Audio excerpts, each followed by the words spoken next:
എല്ലാവർക്കും സുഖല്ലേ?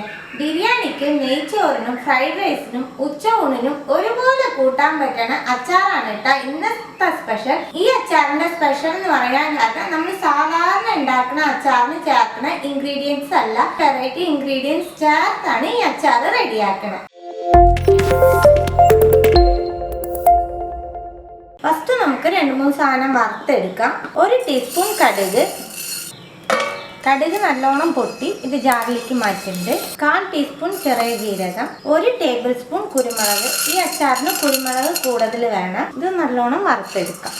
കുരുമുളകും ജീരകം റെഡി ആയിട്ട് ഇതും ജാറിലേക്ക് ചേർക്കാം. 1/4 ടീസ്പൂണിന് കുറവ് ഉലുവ എപ്പോഴും കുറവേ ചേർക്കാൻ പാടുള്ളൂ കേട്ടോ. ഉലുവ ഒന്ന് റോസ്റ്റ് ചെയ്തെടുക്കാം. ഉലുവയും ജാറിലേക്ക് ചേർക്കുന്നുണ്ട്. വറുത്ത സാധനങ്ങളൊക്കെ ഫൈനായിട്ട് പൊടിച്ചെടുത്തിട്ട് വരാം. പൊടിച്ചെടുത്ത സാധനങ്ങൾക്ക് 1/2 ടീസ്പൂൺ കായപ്പൊടി, 1/4 ടീസ്പൂൺ മഞ്ഞൾപ്പൊടി, 1 ടേബിൾ സ്പൂൺ കാശ്മീരി മുളക് പൊടി. ഒന്നും കൂടി ഇതെല്ലാം പൊടിച്ചെടുത്തിട്ട് വരാം. പൊടിച്ചെടുത്ത പൊടിയൊക്കെ ഒരു പാത്രത്തിലേക്ക് മാറ്റിയിട്ടുണ്ട്. 10 ഈന്തപ്പഴം എടുത്ത് ചുടുവെള്ളത്തിൽ കുതിർത്തി വെച്ചേക്കുന്നതാണ്.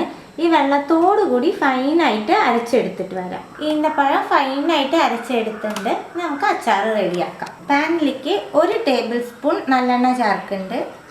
എണ്ണ ചൂടാവുമ്പോൾ നമ്മൾ അരച്ച് വെച്ചേക്കണ ഈന്തപ്പഴത്തിൻ്റെ പേസ്റ്റ് ചേർക്കുന്നുണ്ട്.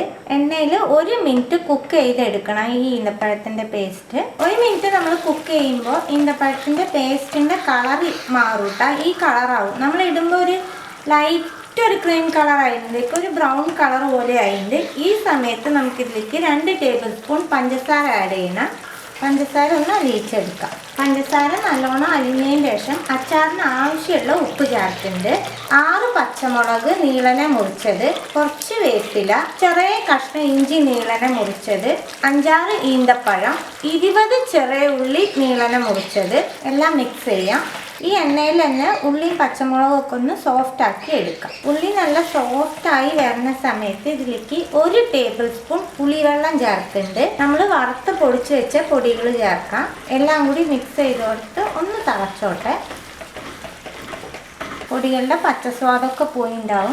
നല്ലോണം ഒന്ന് മിക്സ് ചെയ്ത് കൊടുത്ത് നമുക്ക് അച്ചാർ വറുത്തിടാം. പാനിലേക്ക് 1 ടേബിൾ സ്പൂണിൽ കുറവാണ് കേട്ടോ നല്ലെണ്ണ ചേർക്കണം. ഓൾറെഡി നമ്മൾ എണ്ണയിലാണ് അച്ചാർ ഉണ്ടാക്കിയേക്കണേ. വറുത്തിടുമ്പോൾ കുറച്ച് എണ്ണ മതി. അതുപോലെ ഈ അച്ചാറിന് വിനാഗിരി ഒന്നും ചേർക്കണ്ട. പുളി ചേർത്ത കാരണം വിനാഗിരിയുടെ ആവശ്യം വരില്ല.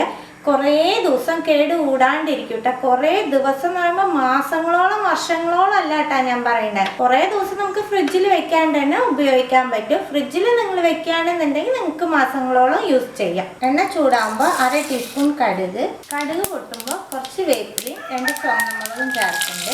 ഇത് ഇനി നമുക്ക് അച്ചാറിലേക്ക് ചേർക്കാം. എല്ലാം മിക്സ് ചെയ്യാം. ബിരിയാണിക്ക്, നെയ്ച്ചോറിനൊക്കെ നല്ല ടേസ്റ്റുള്ള ഒരു അച്ചാറാണ് കേട്ടോ. നിങ്ങൾ ഇതുവരെ റെഡിയാക്കിയിട്ടുള്ള അച്ചാറൊന്നും വെറൈറ്റി ടേസ്റ്റുള്ള അച്ചാറാണ്.